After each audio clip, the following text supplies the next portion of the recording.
नमस्कार मित्रों, भगवत चर्चा में एक बार फिर आप सबका स्वागत है।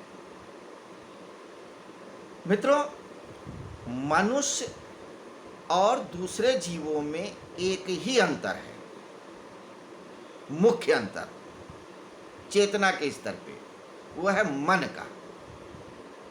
मन तत्व मनुष्यों के पास है, पशुओं के पास नहीं है, देवताओं के पास भी नहीं है। सिर्फ मनुष्य ही एक ऐसा जीव है जिसके पास मन तत्व है। यही अलग करता है उसको पशुओं से और देवों से। अगर मन निचले इस पायदान पे चला जाता है तो वो पशु हो जाता है। कोई जरूरी नहीं कि वो चौपाया हो जाए, यानी प्रवृत्ति उसकी पशु जैसी ही हो जाएगी। और मन के ऊंचे पायदानों पे चला जाता है तो वो देव हो जाता है, और मन के पार चला जाता है तो परमात्मा हो जाता है। परमात्मा है ही, लेकिन मन तत्व चंचल है, गतिशील है, बहुत गतिशील है। मन की गति तो प्रकाश की गति से भी ज़्यादा है, पानी से भी ज़्यादा चंचल है, हर समय हिलता डुलता रहता है। तो चूंकि मनुष्य के व्यक्तित्व में मन एक बहुत महत्वपूर्ण अंग है, कारण है, तो अब मन चंचल है, तो इसलिए मनुष्य भी चंचल प्रवृत्ति का है। जैसे समुद्र में तरंगे चलती हैं, वैसे मन में भी तरंगे चलती रहती हैं, उठती बैठती रहती हैं। तो कभी हर्ष में होता है, कभी विषाद में होता है, कभी क्रोध में होता है तो कभी प्रेम में होता है। एक स्थिति में नहीं स्थिर रहता है। बहुत सारे भावनाएं आती हैं, जाती हैं, विचार आते हैं, जाते हैं। कभी क्रोध आता है, कभी खुशी आती है, कभी अच्छा लगता है, कभी बुरा लगता है। कुछ ना कुछ चलता रहता है, कुछ ना कुछ चुनाव करता रहता है। कभी खाने का मन होगा, कभी सोने का मन होगा, कभी लड़ने का मन होगा, कभी हंसने का मन होगा। अगर कोई कार्य करना भी हो, खेलने का मन होगा तो भी सोचेगा कि क्या खेलें। पहनने का मन होगा तो भी सोचेगा क्या कपड़ा पहने। कपड़े का चुनाव कर लेगा तो फिर रंग का चुनाव करेगा, फिर रंग का चुनाव कर लेगा तो डिज़ाइन का चुनाव करेगा। कुछ ना कुछ वो द्वंद्व में रहता है, कुछ ना कुछ उसके अंदर तरंगे चलती रहती हैं, क्योंकि मन का कार्य ही है चुनाव करना। अगर मन नहीं है तो चुनाव नहीं करता, और ये चुनाव नहीं करेगा तो उसके अंदर द्वंद्व भी नहीं आएगा। तो ये जो चुनाव करने की प्रवृत्ति है, ये मन का एक गुण है। और ये जो चुनाव करने का जो गुण है, यही सारी समस्याओं का जड़ है। क्योंकि सारे संशय, सारे संकल्प, सारे विकल्प इस चुनाव करने की जो सुविधा मिली है, इसी की वजह से हो। पशुओं में कोई द्वंद्व नहीं है, क्योंकि उनके पास मन नहीं है, उनके पास चुनाव का कोई कारण नहीं है। अगर एक गाय या भैंस घास खाती है तो चाहे कुछ भी रख दो, बहुत सारी चीजें रख दो, वो घास ही खाएगी। बगल में मांस रखा रहेगा, नहीं खाएगी, क्योंकि उसके पास मन नहीं है, वो चुनाव नहीं कर पाती है।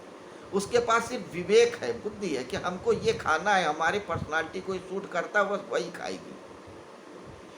शेर कभी घास नहीं खाएगा, भूखा रह जाएगा, मर जाएगा, वो मांस ही खाएगा, क्योंकि उसके पास मन नहीं है, चुनाव नहीं है।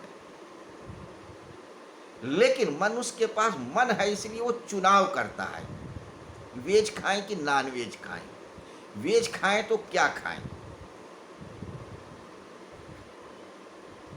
मांसाहार करें तो क्या खाएं। यानी हर समय वो चुनाव में रहता है। यही उसका द्वंद्व है, वही उसकी समस्या है, यही उसका कारण है कि चुनाव करने की जो उसको सुविधा मिली है। तो यही मन उसको देवत्व की तरफ ले जाता है, और वह उसको पशु की तरफ ले जाता है। तो जब तक मन चलायमान रहता है, तब तक व्यक्ति हिलता डुलता रहेगा, कपता रहेगा। यही अर्जुन के साथ भी है। अर्जुन मन के प्रतीक हैं, हिल रहे, कप रहे, चुनाव ही नहीं कर पा रहे हैं, युद्ध करना चाहिए कि नहीं करना चाहिए। संन्यास लेना चाहिए कि नहीं लेना चाहिए। अगर चुनाव करने की उनके अंदर स्थिति नहीं होती, अगर मन तत्व नहीं होता, तो वो उठते और चले जाते युद्ध करने या संन्यास लेके चले जाते। मन ही उनके अंदर चुनाव के प्रक्रिया करा रहा है, वही उनको द्वंद्व में रखे, वही संशय में रहते हैं। तो ये बात कृष्ण जानते हैं, इसीलिए कहते हैं कि मन के पार अगर नहीं जा पा रहे तो मन के पार जाने की सबसे अच्छी विधि सम में आ जाओ, मध्य में आ जाओ। मन के पार नहीं जा पा रहे हो तो मध्य में आ जाओ। चुनाव ही मत करो, सिर्फ विवेक से देखो। मुनि किसको कहते हैं? जो मनन करे। यहाँ श्लोक में मन आया है, जिस श्लोक पे हम चर्चा करेंगे। तो मनन करने वाले को मुनि कहते हैं। तो कहते हैं कि हे अर्जुन, तू मनन कर, विचार कर, इस चुनाव करने की जो प्रक्रिया है, जो विधि है, जो आदत है, इससे तू पार जा, मध्य में स्थित हो जा, समता में स्थित हो जा, तो तू सारे द्वंद्वों से परे हो जाएगा। यही इस अगले श्लोक का सार है, यही इसकी शिक्षा है। तो कौन सा श्लोक है ये? छठे अध्याय का तीसरा श्लोक। आइए अब श्लोक देखते हैं, फिर उसको एक बार फिर समझेंगे। श्लोक क्या कहता है? आरुरुक्षो मुने योगम कर्म कारणम उच्यते, योगारूढ़ तस्यैव समा कारणम उच्यते। जो योग में यानी समता में आरूढ़ यानी स्थित होना चाहता है, ऐसे मननशील यानी मुनि को, योगी के लिए कर्तव्य करना कारण है, और उसी योगारूढ़ मनुष्य का सम या शांति परमात्मा में स्थित होती है। तो कहते हैं जो व्यक्ति योग में स्थित होना चाहता है, यानी अपने स्व में स्थित होना चाहता है। योग किसे कहा है? जो स्व में स्थित है वही योगी है। तो जो स्व में स्थित होना चाहता है उसको सम पे आना होगा, मनन के द्वारा, विचार के द्वारा, विवेक के द्वारा। Neither this side nor that side. क्योंकि मन की एक और विशेषता है कि वो अतियों में डोलता है, या तो भोग की तरफ रहेगा या तो त्याग की तरफ रहेगा। या तो इतना भोग करेगा कि उसमें आपको बर्बाद कर लेगा, और अगर त्याग पे उतर जाएगा तो इतना त्याग करेगा, इतना त्याग करेगा कि अपने लिए समस्या खड़ी करेगा और परिवार और समाज के लिए भी समस्या कर देगा। यानी अभी पैर के बल खड़ा है, फिर वो सिर के बल खड़ा हो जाएगा। समता पे, सम पे कभी नहीं रहेगा। तो इसीलिए कहे, लेकिन जब मध्य में आ जाओगे, अति पे नहीं, ना भोग पे और ना ही त्याग में या दमन में, मध्य में सिर्फ साक्षी भाव से देखो कि जो उचित है वही करो। कहते जो कर्तव्य करना उसका कर्म है, जिस कर्म को करना उसका कर्तव्य है वही करे, अन्यथा ना करे। अगर वह विद्यार्थी है तो सिर्फ अध्ययन करे, परिवार में से जुड़ा हुआ है गृहस्थ जीवन में तो अपने परिवार का पालन पोषण करे, व्यवसाय में है तो व्यवसाय करे। तो यानी कि जो कर्म करना उसको निर्धारित किया गया उसी कर्म को करे, उसके अलावा कुछ ना करे, वह योग में स्थित हो जाएगा विवेक के द्वारा। और जो मध्य में स्थित है वही योगी है, और जो योगी है वही स्व में स्थित है, और वही परमात्मा ही है। परमात्मा कोई अलग सत्ता नहीं है, परमात्मा भी वही सत्ता है जो आप हो। सिर्फ हमने अज्ञान से जान रखा है, महसूस कर रखा है, या दिमाग में बैठा लिया है कि परमात्मा कुछ और है, हम कुछ और है। अगर है भी तो जो परमात्मा है उसी का छोटा स्वरूप है, उसका एक छोटा सा मॉडल हो। यथा पिंडे तथा ब्रह्मांडे, जो ब्रह्म में है वही पिंड में है, वही शरीर में है। तो अगर आप सम में स्थित हो जाते हो तो आप स्व में स्थित हो जाते हो, स्व में स्थित होने का परमात्मा में स्थित हो जाते हो। तो अति से बचो, चाहे वो त्याग की हो, चाहे भोग की हो, चाहे संग्रह की हो, चाहे दान की हो, चाहे क्रोध की हो, चाहे शांति की हो। क्रोध भी जरूरी है, क्रोध का भी अपना उपयोग होता है, शांति का भी अपना उपयोग होता है, दान का भी अपना उपयोग है, संग्रह का उपयोग है। अगर सब व्यक्ति दान ही करने लगेंगे तो संग्रह कैसे करेंगे, और जब तक संग्रह नहीं करोगे तो दान कैसे करोगे। अगर किसी पे क्रोध नहीं कर सकते हो तो क्षमा कैसे करोगे।